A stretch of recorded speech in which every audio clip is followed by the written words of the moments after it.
we always start off with Assalamu alaikum. Wa alaikum salam. Peace to the God. Yeah, Yes, sir. Yes, sir. Good to meet the brother. You know what I'm saying? I know that's the first time we going live. You know what I'm saying? First off, just starting off with your name, where you from? Okay, my name is Courtney. That's Cortney. Okay. And my last name is Tainsley. Of course, I have a middle name, which is Levert. Okay. Born and raised Augusta, Georgia, right here where we at. Okay. And the way I came in contact with the teachings, my dad had submitted to Islam, Oh, okay. because his parents was, of course, Christianity. Yeah. As he got older, he realized, like, hey, this ain't sounding right. Why are these people taking my money?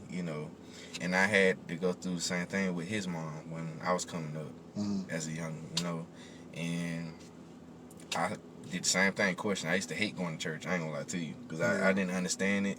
Yeah. I didn't understand, why is this man taking my money? And he got nice cars, and then here he is struggling coming back and forth to this church. Yeah. So things like that I questioned. Major question. Yeah.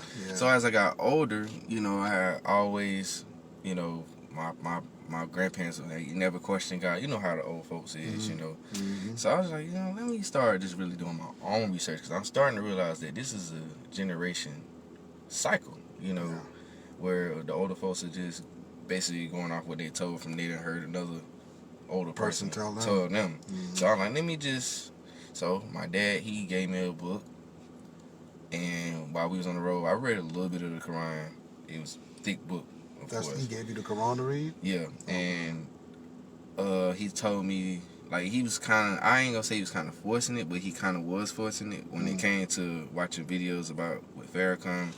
And there's a lot of things that I seen with Farrakhan I didn't agree with the original teachings of Elijah Muhammad, because if we're supposed to be American Muslim brothers, because there's two separate Muslims. Right. I'm rooting for the ones over here because we came out of slavery. He taught us.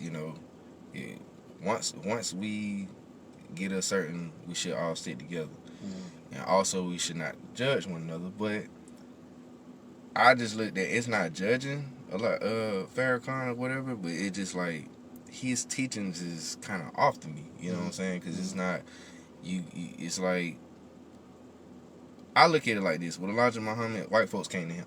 You know what I'm saying? They want to know what he had going on. But it's like with Louis Farrakhan, it's like he go to them, and it's just like, why are you doing that, brother? Like, you know what I'm saying? You got your original teachings from, Elijah Muhammad. You know what I'm saying? Which, and then some people be trying to put him as the messenger, and I don't look at him as a messenger. You know what I'm saying? I look at him as a spokesman, as was pointed from the messenger, because what I read, Elijah Muhammad was the last messenger. You know what I'm saying? Everything after that, that's just something he had pointed to. You know what I'm saying? So, but yeah, I got introduced it came to my attention from my dad first, and then who I'm with now, my old lady, her mom's from up north.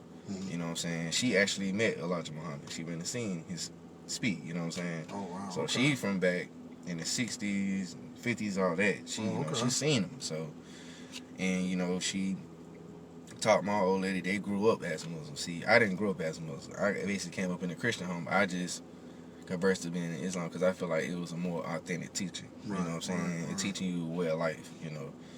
And not just some stories that you read in a book that's been made up by the oppressors. You know what I'm saying? How long have you been? Did you come into this realization that I want to start studying Islam and? Well, for now it's been about, because it started in 2013. Okay. So yeah, that's how long it's been. And 2013. Yeah. I mean, well, And they're not saying I'm educated now. And when it comes to that, I'm just still learning. Right. Yeah. I mean, in the 5% nation of Islam, we would just say like a newborn. You basically kind of still like a newborn. Yeah. Meaning, like a newborn baby comes out of the womb of the mother. He got to be nurtured Pretty first, you know, and Yeah. the mother, the woman is the first teacher to do that job, not the man. Like our role kind of comes a little bit later on, you know, Yeah. but those first few years are critical because the messenger, or in this case is the mother, Yeah. you know what I mean, she teaches the baby his first, you know, lessons, you know what I'm saying, so that, you know, that child could eventually grow, and you know what I mean, you can see that growth and development in him. Yeah. You know what I'm saying? So, you know, we all start off as babies in Islam. And, you know, I think, just to go back to something what you were saying, you know, just about the Honorable Elijah Muhammad and the Honorable Minister Louis Farrakhan, I see Minister Farrakhan, and this is just my opinion. This is not Everybody something got their own opinion. yeah, like I read in a book or anything like that. But this is just the way I see it, just from looking at the events. Brother Clarence 13X, you know, I don't know if you're familiar with the father, for whom we call Father Allah. You know, some brothers refer to him as just as Allah or whatever. But the father, him and Minister Farrakhan are kind of like this. Oh, really? In a sense. You know, I'm just talking about in terms of their attractiveness to the youth during their, you know, time, during their heyday. You know what I mean? The father back in the 1960s, this is before the Honorable Elijah Muhammad put Minister Farrakhan in Temple Number 7 as the minister. This happened, you know, after Malcolm was, you know, said then the Honorable Elijah Muhammad moved Minister Farrakhan there. But by now, the father and Malcolm were both gone. By 1970, they were assassinated, you know, killed. Minister Farrakhan was the minister from 1970, 71, 72, which is when I'm born, you know what I'm saying, 73, 74, 75, all the way up to the early 80s. Minister Farrakhan, you know, was the man in New York. You know what I mean? When the nation fell in 75 and the minister began to rebuild the Nation of Islam, it was, you know what I'm saying? So a lot of the youth, you know, that were 5%ers that was getting the knowledge, and not just 5%ers, but really, if you want to say the conscious community as a whole, a lot of people listened to Minister Farrakhan back then who was studying and reading, you know, Afrocentric studies or whatever. So he played a great part in the 70s as the father did, you know, back during the 60s with the youth, teenagers, you know, back rappers and stuff, when it was a beef or something like that, who they go call? I remember the situation with Ja Rule and 50. Yeah, who they go call? Them. Minister Farrakhan. You know, he's always the, you know, the mediator, you know what I mean? You know, who could, you know what I mean, squash that beef. Yeah, they always just call like the him, father back there in the 60s. He was always the go-to man, like if there was a problem with the youth or whatever, because all of the youth had such high respect for him. You know, we called him our father, you know what I mean? That's who would settle whatever. So it's always been the purpose of the white man, you know, the enemy, to, you know, remove that type of individual off the scene. Either remove him off the scene or assassinate his character. You know what I'm saying? So things that he do, you know, we gonna question that, you know. Not question him, but not question Minister Farrakhan. They would never, but no, they want to question his followers or those observing what's going on, as they did Jesus in the scripture. You know, they wouldn't come to Jesus and be like, you know, hey, why are you doing work on the Sabbath? Why you, you know, because they know he could break it down. He could quickly explain it to you in no limited time why he's doing that. But they go to the followers who are, and he called us out the messenger or the Messiah, but why he doing, you know? You see what I'm saying? So this has always been a tactic of the devil to do. So I see Minister Farrakhan, you know, he plays a key role, you know what I'm saying, in our development, because, you know, the messenger did inform us where you see him, watch him. You know, where he tells you to go, where he tells you to stay from, you should stay from that. You ever heard of Master Farrakhan Muhammad? Yeah, true indeed. Master Farrakhan Muhammad is the one whom we call Allah. Or, you know, God. You know what I'm saying? Because he's the first God that taught Elijah Muhammad. You know what I'm saying? And we see Elijah Muhammad as the first begotten of the dead. You know what I'm saying? He's the first begotten of the so-called, you know, Negro. You know what I mean? For the most part. So he's like the Lazarus in the scripture that was raised up. You know what I'm saying? From the dead, the first begotten of the dead. You know, when our people were brought from Africa, stolen and brought over here to America, this is what happened. And it's crazy, like, we're still dealing with the same problems, man, from all the way back then. And that stuff is crazy to me. When you say all the way back then, you talking about all the way back then in the Bible, or all the way back then, No, like just slavery? The like, slavery times. Oh, okay. Yeah. Yeah. Like, if you think about it, it's just modern day because of technology or whatever, but I don't really see that much change, man. It's the same thing. I mean, Yeah. we were never really freed. I mean, the Constitution says that. It doesn't say, you know, like, that's why it says if they commit a crime or whatever, you know, then you basically go back into that type of chattel, you know what I'm saying, slavery. Just mean, like I had to... you on the stock market, basically. Yeah. You know, why you think they do 4 o'clock counts in most of the prisons and stuff, state and federal, and, you know, because at the end of the day, those stocks and commodities and bonds and you know what I mean, all of that has to be accounted for. Yep. You know what I mean? That's why I be trying to tell everybody, man. Like, when I went to Chicago, and this blew my mind. I'm like, I had never seen this in no cities, bro, but Chicago. And everybody was telling me, like, well, my daddy was telling me before he was alive. He was like, hey, I want you to pay attention to something when we hit to Chicago. Just tell me something different that you notice. I'm like, okay, cool. So I'm observing. You know, my daddy, he drove 18-wheeler, so we was just riding through big cities or whatever. And we had a load, because I was helping him one summer. He was delivering flowers for loads in every state, you know what I'm saying? But he mainly did, like, the Midwest, or he did, like, South. He ain't really, like, go all over. Right. But we just had to go to Chicago, and it was, like, on the south side, which is the worst part of Chicago. Right. All right? And it was, like, maybe 4 or 5 in the morning.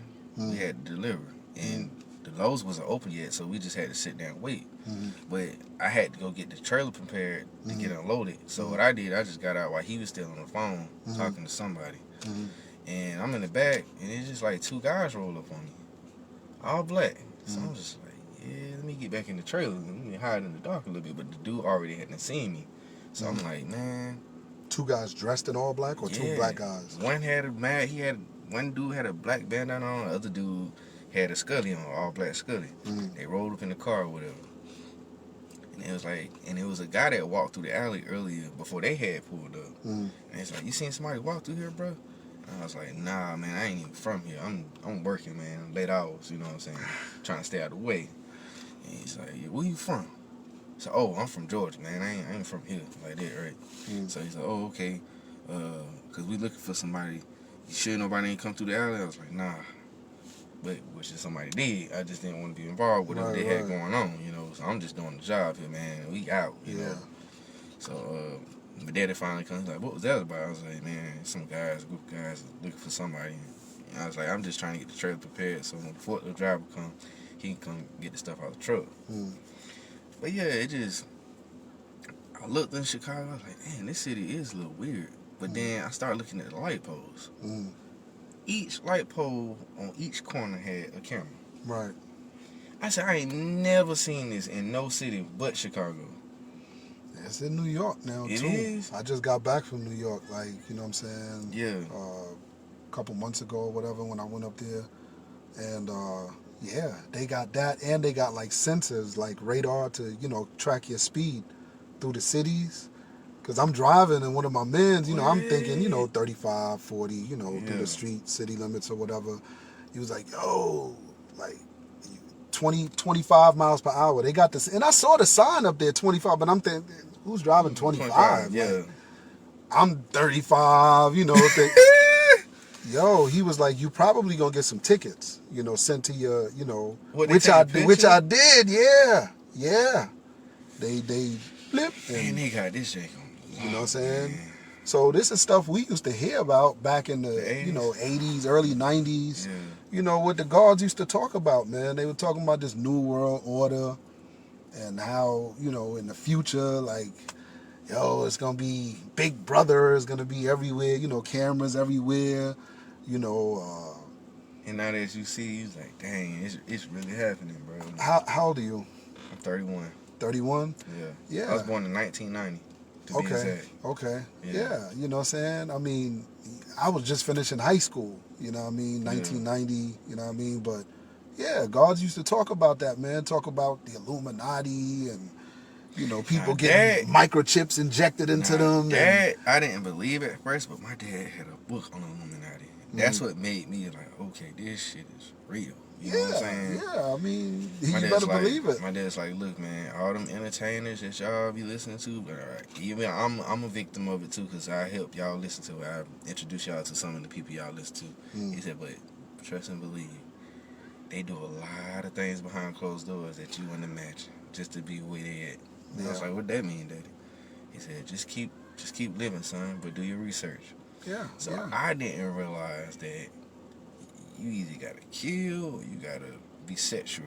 And I don't mean like sexual in a way where I'm talking about like Homosexual, really, like that shit is crazy, bro. Just to have all animal that sex. It could be, yeah. it could be whatever. I mean, again, we're dealing with a psychotic, crazy people. Yeah. When you're talking about the elites, and they feel like they got the money and the power to make whatever happen, whatever they want to But do. my morals come for anything. Yeah. That's what my dad always told me. Always stand on your morals, your principles, everything. Because once a man don't have integrity or he don't have his morals, it's easy to be persuaded. You go for anything. Yeah. And that's why I was telling guys at work, man, like Ed and Slim and all them cats fussing at me because I don't get a shot. Nah, brother. Like, I can't do that. Yeah. You know what I'm saying? Yeah. I don't have wealth. So Yeah. the only thing I got is my integrity in my life, man. And I'm not letting no systematic people control me because they want to push something. And really, honestly, I did my research. They're just trying to cut down generations of us. Well, Minister Farrakhan was one of the first people, back then saying, we shouldn't get this shot. And he explained why. Of course, the depopulation plan, this agenda has been in effect ever since, early 2000. That's crazy. He's been, I mean, and I mean, technically even before that, but that's when you really started to see, like I said, Obama Big said something Brother, about cell it too, phones, like when he was in office. Yeah. That's who I heard it from. He alluded to it. I mean, even if you go back before Obama, I mean, Bush, the first Bush. Talking about Bush daddy, right? Yeah, that man knew, man. George W. Bush, I believe it was. Yeah. He said, hey, it's a new world order. I mean, he got up there and said it. So it's just letting you know that, there's forces out here that's trying to stop anybody that's speaking truth. You know what I'm saying? I mean, the thing is, even if we don't agree with everything that, the Honorable Minister Louis Farrakhan does, I mean, as long as he's doing one key thing that I see is still teaching that the black man is God, and this wicked American system is Satan, it's the devil, it's the synagogue of Satan. 3, the Honorable Elijah Muhammad is the messenger of Allah. You know what I'm saying? And like when you look at these principal things in an individual, that's enough to let me know. Yeah, he putting you on game. Yeah, that's enough to let me know, even if I don't follow him 100% or whatever, I can still rock with him before anybody else. You know what I'm saying? And just you go back to what you were saying about, messenger, Messiah, these titles, Master Fard Muhammad at one time was called a prophet. Yeah, like in our lessons. They got it in. Matter of fact, it's in the book that I got in there. It's called it's a Elijah Muhammad book. It's called Theology. Theology of Time. Yeah. But the messenger, exalted his name to Allah, to God. Yeah. And when Elijah Muhammad did that, guess what they tried to do to Elijah Muhammad? Shut him down and tried to murder him. I ain't talking about the white man tried to murder him. The government? No, I'm talking about his own people that was in the Nation of Islam back then in the early 1930s. They was hearing that Fard Muhammad, seeing that prophet, even though he said he was God out of his own mouth. He told, a doctor, a psychiatrist this. He told the police department, the Detroit Police Department. He told several people this, you know what I'm saying? But others didn't want to agree to that. So after his departure in 1934, when Elijah Muhammad, started saying now, that man was Allah. Yeah. You know, his mind was aligned with the creator of the heavens and the earth. That man was Allah. You know what I'm saying? God in our presence. Yeah. They tried to murder Elijah. Had to go on the run for 7 years. And you know, that's something else that I get mad with us as a black community. We got to stop that, man. Like, if we got somebody leading us in the right direction, or bringing resources that we don't have as a culture, why murder them, man? Well, see, that's game. That's game you can get from that person, so you can come up. Well, that's the I guess the remnants of slavery. You know, the effects that what it did to us in that 400 years. You know what I'm saying? But this is the reason why I always say, like, you know, separation is the key. You know, the Honorable Minister Louis Farrakhan is still teaching separation. That's another thing. Yeah. As long as you teaching these principles, you know, like the Bible, you know, Moses in the Bible taught separation. He didn't teach about no integration. Why separation? Why? Well, because we know that if we are off to ourselves and there's no white people around us, we'll be all right. Naturally, because we're a natural people from the earth, we come from this planet, naturally in 25 to 50 years, we'll be back as a wholesome group of people. You know what I'm saying? A nation, a righteous nation. We'll clean up our community almost overnight. Yeah. But it's gonna take and the way I look at it, and I could be wrong, but it's gonna take a lot of cleansing from our community too as well. Meaning the drug dealing gotta go, you know what I'm saying? Just robbing and killing and stealing from each other, that gotta go. Put it like this. The white man really gotta go. He really the big issue. That's it. Once you get rid of him, you'll get rid of that. Yeah. How? Okay, well, we can't kill him. Hey, no. Who said we can't kill him? We can, but I'm just saying. When the white man is the only one protecting these so-called niggas, these niggas, not so-called, these niggas. You know what I'm saying? These ignorant niggas. Yeah. The white man is the only one protecting them. Yeah. Because if you a drug dealer or you doing whatever, you know, murdering people or whatever, we'll go after you. Yeah. We'll get you and either detain you or kill you. Yeah. It's just that simple. That's the way it's going to be in a righteous society. You hear, my mom's is from here, from Georgia. You know what I'm saying? Right? Burke County, Georgia. You know what I mean? You know, my mother, you know what I'm saying? My pop's family and, you know, like, they like New York, North Carolina, and then West Indian. They ran away from the South. Well, yeah. Did, a bit, West Indian, you know what I'm saying? People and stuff. But my mom's, all of her people are from right down here in the South. And ever since they've been down here, that's always been what was propagated, you know, what was put out there. Yeah. You know what I'm saying? But, you know, you hear the older people talking about back when they was little kids, like my grandmother, my mother's mother, when they was little kids, they can go out and, you know, leave your door unlocked. Can't do that no more. You know, like at night, even when you go in to sleep at night, your door you might leave your door unlocked or open to get some fresh air coming in the house. Because back then, people didn't break in people's houses 75, 80 years ago down here in the South. Yeah. All this killing you see going on here in Augusta today, this didn't happen 75, 80 years ago. People could walk out their house and leave their door open. And nobody went in your house, robbed you. You could let the kids play freely out on the street. Nobody snatched them up to go kidnap them. There was no black on black murders. If two young teenagers, you know, that's natural. We boys, we gonna fight each other. Yeah, we're gonna fight it would always be an older dude or older cat standing there like, all right, y'all go ahead on and shoot the fair one. Boop, boop, boop. Whoever win, y'all shake hands, y'all walk, y'all say. There was no murder, no senseless killing. There was no prostitution and there was none of that stuff going on. But when we integrated, you know, Dr. King and all of them talking about integrate. Look at the result of the integration.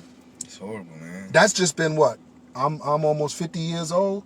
That's been a little over 50 years ago. Look at the result. We got 50 years now to look at. Look at the result of what happened when we integrated with their system. Now we got chicks that's, you know, prostitutes and stuff. You know, we got dudes that's... We got them at our job. Yeah. It's Got a dudes. job. It's dudes that's monsters, killers, right here. And I ain't talking about grown, like 16, 17, Yeah, 18. young, man. Look at the high school shooting that just went on. Yeah. You know, so that's what I'm saying. It's like we could just look at the two and just see this is Not definitely normal. not good for us. Yeah, it's not normal, We need man. to be separated from raising our own children, our own Afrocentric curriculum, our own Afrocentric religion or culture or whatever. It needs to be taught from an Afrocentric black I just feel perspective. like the how can I say I feel like the Caucasian education has been pushed on us to the point where we've forgotten who we are, we've forgotten ourselves. Religion too. And religion. Yeah. You know what I'm saying? Cause I always was, ever since I became, trying to change my ways and how I think and how I eat and, and if it weren't for my old lady that I met just back in 2012, I'd probably be still the same dude, man. Not gonna even front. But something about her helped you develop, man. And I quit smoking weed. I just put that down in August. You know what I'm saying? I stopped smoking cigarettes, black and white. I don't do nothing, man. You know what I'm saying? This is what when you pull up to my house, this is what you gonna see me doing. Yeah. Vibing, chilling, peaceful. Yeah, watch TV. TV. As I said, I'm gonna pull up on you. We gonna get a quick bill. You know what I'm saying. And I ain't gonna lie, when I took that last puff of that weed, I was like, God, I don't want to do this, but hey, look, it's for the better. They got that grafted out there now. Yeah, man. I call it the grafted because the Caucasian man is a grafted man. Farrakhan was talking about that. Yeah, there you go. He was talking about that. That's another reason why I'm like, he might be right about this, because it's messing with our reproduction system. That's what he was saying. They putting stuff in it. Like it's whatever. I forgot the name of what he was saying, but it's something they putting in the weed. It's preventing us from reproducing. I don't know how true it is, but I don't want to take no more risks. You know what I'm saying? I mean, at the end of the day, it's a 2 and 2 plus 4 type situation. I mean, at the end of the day, once you get knowledge of self and know that you God and know who the enemy is, of course, the next thing is you understand the enemy's agenda. His agenda is to keep you from reproducing. To you know what I'm saying? He wants to depopulate the planet. You know what I'm saying? He wanted to keep you from being great. I'm gonna say it like that. Yeah. Ultimately, you know what I'm saying?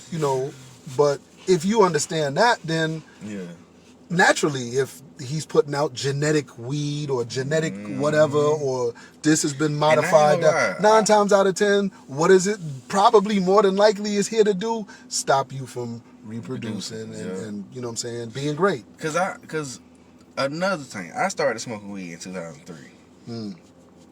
And I could tell the difference of weed, man, because it take you like 4 or 5 blunts, to really get high. You know what I'm saying? This is on good shit. You know what I'm saying? Where back in the early 2000s, where the weed was just regular, it wasn't no gas, what they call it now, what they be calling it now. Yeah. You had your regular bud, you know, and you could smoke a nice little blunt, and you'll be high for the whole fucking day. Now it's to the point where you gotta smoke 2 or 3 blunts just to be high all day, and I'm like, damn, this. And it's supposed to be gas, but it stayed, like you said last week, it stays in your system longer. Yeah. That's another thing that I was looking, I'm like, damn, he do got a point. It do stay in your system longer. Yeah. Because normally what it'd take about what? 30, 60 days? That's if you're not doing nothing and you're just letting it naturally come out of your system. It's probably going to take about 30 days, give or take. Now it's but of probably course, like 45. if you keep smoking, then, and then you smoking stuff with a high THC content. Oh, yeah. Like that grafted, the exotics, the gas, you know what I mean? That's all I was smoking on, too. 25, 27, almost 30% THC, it might take a little longer, to get it. You're going to have to do exercising. You're going to have to do some sweating and drinking that water because, it clings onto your fat cells. Yeah. So, you're going to have to, But I'm quite sure I'm probably clean by now because when I started that job, it was in the summertime, so I'm quite sure I Yeah, done you sweated good. all Yeah, that. like I told you before, you was good. You know what I'm saying? Yeah. You know, you was good. You know, but But when I go to take this CDL, go to yeah, school, I'm gonna go get me a personal test, piss myself, yeah. just to see, cause I want to know for a fact. Okay, if I go do this, I only get up there, cause you only get one shot. Right. I mean, it's kind of crazy how they got it, but Mm-hmm. you fail that drug test, you gotta wait about 7, 8 years, 10 years for you reapply again. Yeah. That's a long time, bro. They hit you hard. They hit you hard. Yeah, You don't want to man. play around with CDL, Nah, commercial man. driver's license. But yeah, God. But yeah, man. Like I said, it's good to build with you, man. And like I said, we gonna have some more bills, inshallah, in the future. And I wanted to kind of, give you some of the, you know, beginner teachings of the 5%ers, like the supreme alphabet, the supreme mathematics. I don't know if you've ever seen those before or heard of that. Never heard of it. When the father, broke away from the mosque, and took it to the streets and began teaching the youth, he developed a system of just to get brothers to start learning, studying, memorizing, and he created a language called mathematics, supreme mathematics. And he gave that to us to study. And it's a numerical system of numbers that, each number is correlated with a specific function. Really? You know what I'm saying? Like, one is knowledge. Yeah. That's a function of the universe. Yeah. Everything functions off of knowledge. Knowledge is the foundation of all things in existence. Yeah. You know what I'm saying? And then wisdom, understanding, and culture, freedom, and power, refinement, and, it goes on all the way to 0, which is a cipher, which, completes that mathematical sequential order of numbers, because everything now rotates really back to the beginning. Yeah. It goes back to 1 again, you know what I'm saying? So that, along with the supreme alphabet, is like the beginning lessons that a 5%er gets, you know what I'm saying? And once you memorize that, the supreme alphabet and the supreme mathematics, and of course the 12 jewels of Islam, then you now go into Nation of Islam, Muslim God studies, Lost Found Muslim lessons, as it's called, you know what I'm saying? Which is, the student enrollment, because now you're being enrolled now into a whole study course, you know what I mean? And, there's different groups of 5%ers. So, other 5%ers may have other methods or ways that they raise their newborns, but among the Nation of Islam, the 5%ers in the Nation of Islam, we begin them from the root, which is, of course, Master Fard Muhammad and the Honorable Elijah Muhammad, and what they said concerning those lessons. And now you'll develop your own understanding of that from what the messenger said, and, you know what I'm saying, committing it to memory and understanding his understanding. And then, of course, you're reading other books and other material. You're listening to other brothers' bill, other ministers' bill. You know what I mean? And so now your understanding is growing. That's why we say understanding is always the best part. Gotcha. You know what I'm saying? Because now you're able to put everything together. Yeah, to a puzzle, yeah. Right, put the pieces of the puzzle together. Yeah. And have a clear understanding. So, like I said, and again, like I told you, on the job, we're Muslims, but we consider ourselves the real Muslims. Okay, I got you. Yeah. You know what I'm saying? I don't walk around with no prayer rugs and like, that's the, they follow. That's over in the Middle East, though. That's what I look at it as. It's Arabism, yeah, for the most part. It's Arabs hijacked, our teachings, some of our teachings, basically, and it's a form of Islam. But the real Islam is what you see being practiced over here in the America, West. yeah. You know what I'm saying? And it was done that way for a purpose. Prophet Muhammad prophesied that. Yeah. He said that the light of Islam in the last days is going to be in the West. The sun it's going to rise in the West in the latter days. He was talking about us. That's crazy. You know what I'm saying? Yeah. From a black man, because it would have to come from someone who was once a slave. Mm-hmm. You know what I mean? All of the scriptures say that the God coming in the last day is going to be a God that rose from the dead. See, no other God rose from the dead before. We're the only gods that rose from the dead. Not a physical death, Yeah, but a you know, mental and death, spirit, yeah. because we was the only gods who were taught to hate ourselves. Yes, man. Kill ourselves. That's crazy. Like to how me. the white man wants to depopulate the planet. Yeah. We wanted to depopulate niggas and murder niggas and kill niggas and get. So someone had to come and get that out of us. Yeah, we don't need that. Right. Yeah. You see what I'm saying? Yeah. So the Islam that we follow is an Islam that it's the medicine that, God in the person of Master Fard Muhammad, to whom praises are due forever, brought to us, you know what I'm saying, and raised up the Honorable Elijah Muhammad, And real quick, just messenger, the Honorable Elijah Muhammad is the messenger, definite article you put before that, messenger, but we're all messengers. Minister Farrakhan is a messenger as well, I would more...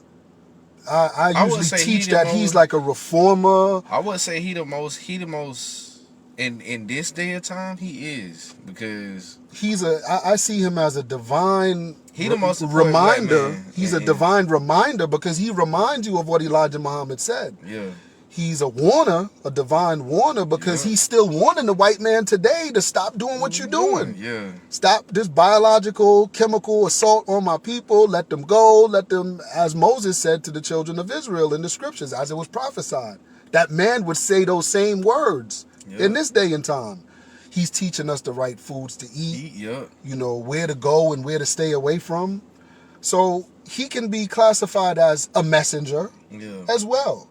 But reminder, warner, you know what I'm saying, reformer, mujaddid, like we see him more, or me, I'm going to speak for myself, I see him, Minister Farrakhan, more in that context. But yeah, he is a God, he is a messenger, he's all of those things, you know what I'm saying? So, like I said, the minister's been studying for over, 60 odd years now? And Elijah Muhammad been studying over 40 years.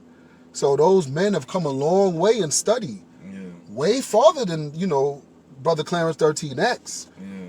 See, when we look back at a lot of these individuals now, it's almost like the father and the elders of the 5%, those are almost like young boys to us. Because I've been studying almost 30 years. The father got knowledge of self, came in the mosque, got knowledge of self, left the mosque, probably altogether maybe not even, 7, 8? You've been studying damn near my whole life. Yeah. So it's like you can look back now and get a better assessment of the events that took place and what direction we should be going in. You know what I'm saying? I mean, and that's wisdom. That's wisdom and understanding. At the end of the day. So... But like I said, inshallah, we're going to build some more, God. Praise be to Allah. Whenever a child is born, and we see this as a child being born, you know what I'm saying? Spiritually, this is a new life. You know what I mean? So it's like we got treated with care. You know what I mean? I'm going to ask you a question, though, because it's certain people in my family didn't agree because I got committed to Islam, because everybody Christian. And I just look at it like, okay, I don't want to judge nobody, even if you against the Islam teachings. You know what I'm saying? Like, my mom, she totally disagree. And I believe that's why her and my stepdad, my brother dad, he's Muslim too. You know what I'm saying? And I believe that's why their marriage didn't last long, because she didn't want to, I guess, want to follow the rules and regulations. What comes with it. So, I noticed, like, after my dad passed, she been like, well, are you gonna come back to mama's teachings? What I taught you? I was like, probably not. And she was like, why not? I was like, well, if I tell you, I don't want to offend you. You know what I'm saying? Because you always tell me you get that crap from your dad, and that stuff is just evil stuff, and you need to be doing the God's work. You know how it go with Christianity people, man. And just, I mean, my I went through grandma that like with my that mother too, man. And I just told her, like, I don't get it. Like, I just feel like I'm being lied to following Christianity. I went through the same thing. I look at it with the Nation of Islam. It's teaching me the way of life. It's teaching me how to eat. it's teaching me self-knowledge. It's teaching me being self-aware of the people I'm dealing with on this wicked land. You know, why I want to follow something that they basically been giving me all my life in slavery. Just like with the pork. They've been giving us this type of meat for a reason, because they want us to die. It's like everything that comes with that. And even when I said, look, I don't not no Christian what they do, but it's just not for me anymore. Like, I'm not gonna self-destruct myself, and I feel like that's what they be doing. Like, y'all Bible tell y'all not to eat this particular meat, and y'all still, oh, I pray over it, it's still good. No, your own God even telling you not to do it. I mean, the thing about it is, you know, once you get knowledge of self and well, once you get understanding, Yeah. you know what I'm saying? After you've been studying for some years, and you know, you can basically, who you said it was, your mother, your grandmother? Well, it was both, yeah. When they come to you and say that, are you gonna come back home to the Yeah. teacher? You can tell her, I'm here, I'm back. Yeah. And then of course the next question in her mind is gonna be like, well, no, you're not. You following, you know, You following how they Elijah Muhammad, or you following, and I'm gonna be like, how my no, grandma said I'm it. following Jesus Christ and the Bible, because you said just a few minutes ago the Bible say this, but they still do this. Yep. So no, who are you? And see, this is the reason why. See, I was no mama's boy growing up, I guess, and it kind of, I guess, affected me. You know, years, you know, just growing up. I never really was, you know, how some kids be around their moms and their parents. I really didn't grow up like that. You grew up, you know, it was, no, I grew up with my parents, but I'm just saying, my parents weren't, you know, like how you hug your son and be like, I love you, and like, we didn't do that in my house. What? Like, my mother, like, since I was a child, like, her or my father, like, hug you, kiss you. So I kind of grew up real with tough love. Yeah, you know what I'm saying? I got you. And I had to like look deep within myself. It was something I had to, you know, because like my children, it kind of spread it on to them. Yeah. You know, me, you know, doing that to them with my parents, you know, with me. Like my daughter, my oldest daughter, she had it rough. My other daughters, you know, they pretty much, you know, I'm always like, oh, come here, let me, daddy kiss you, give me a kiss, giving them hugs and stuff. But my first daughter, I kind of raised her almost like a dude. Like if she fell off her bike or this, I'm like, come on, get up, yeah, you know, like, you know, and it's like, you know, give her a hug or give her a kiss. Like, nah, she don't need no hug. Come on, like, you know, like, and I wasn't affectionate like that to her, and then I had to, you know, change that within myself. So you could imagine me and my mother had that type of relationship, but then when I got knowledge of self and started studying Islam, it went from this to So I never really had a relationship with my mother. I always had my mother around, but I never had a relationship with her. You know what I'm saying? And then when I started studying, me and my dad was a little different. You know what I'm saying? Even though he was not really into no religion or no church or no Islam. I had an aunt that was in the Nation of Islam growing up. One of my aunts, one of my father's sisters. She's the only one. Because I remember as a child, I would always see her with the white stuff, like the M.G.C sisters and the mosque, you know. But, you know, to back then, it was just weird to me. Like, you know, why is she dressing like that? You know, because I grew up in a Christian household. You know what I mean? Yeah, so I'm looking at it like, you know, but, you know, like I said, I had to grow, I had to develop, I had to, you know, and by doing that, it allowed me to look within myself and see a lot of things and be like, oh, okay. So this is the reason why I got to correct that. Oh, this is the reason why I do that. I got to correct that. That's what I'm... Thus, Minister Farrakhan introduced Dianetics, you know, which is a mental mechanics that can assist you in correcting certain traumas or things that may have happened in your life. You know what I'm saying? Yeah. I mean, like I said, there's so much. I could never... That's why I learned how to just... shit on the minister's name, if I got to say it like that, because he's still leading us into a lot of information that can be very useful for us in our growth and development. You know what I'm saying? You know, but again, when people say that, you going away from the truth. No, I'm here. Are you there? I'm a follower of Jesus Christ. What about you? I'm a follower of the Bible. Jesus you're talking about. I'm a follower of this Bible. What about you? You know, because clearly you're not following this book. Because everything it tells you to not to do, you're doing. You Yeah. putting up trees in your house. You doing this heathen practice, paganistic practice and rituals that the heathen did. Just like they wonder why. Just like this past Thanksgiving, they wonder why I wasn't home. So I'm not. I don't celebrate no holidays. Yeah, yeah. I don't do it because every holiday is something the white man has done to us. A hell day. And just like with the Christmas, I don't celebrate that shit either. Yeah, like I just don't, man. Yeah. Hell days. You Yeah, know? man. So, but yeah, God, let me get ready because I'm getting calls. Look like people trying to get at me or whatever. You know what I'm saying?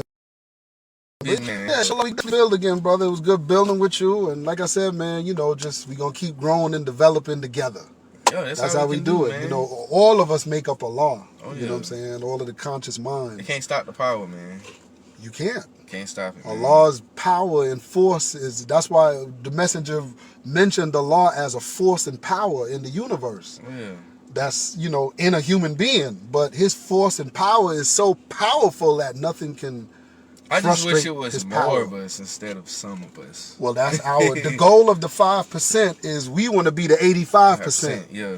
Not the dumb, deaf, and blind, but we want to be the number of the 85%. We want the 5%ers to be the 85%, but we want to be the masses of the planet. Yeah. That's how we trying to do it. You know what I'm saying? I respect that. So, with that being said, God, we going to build again, inshallah. I lead the people.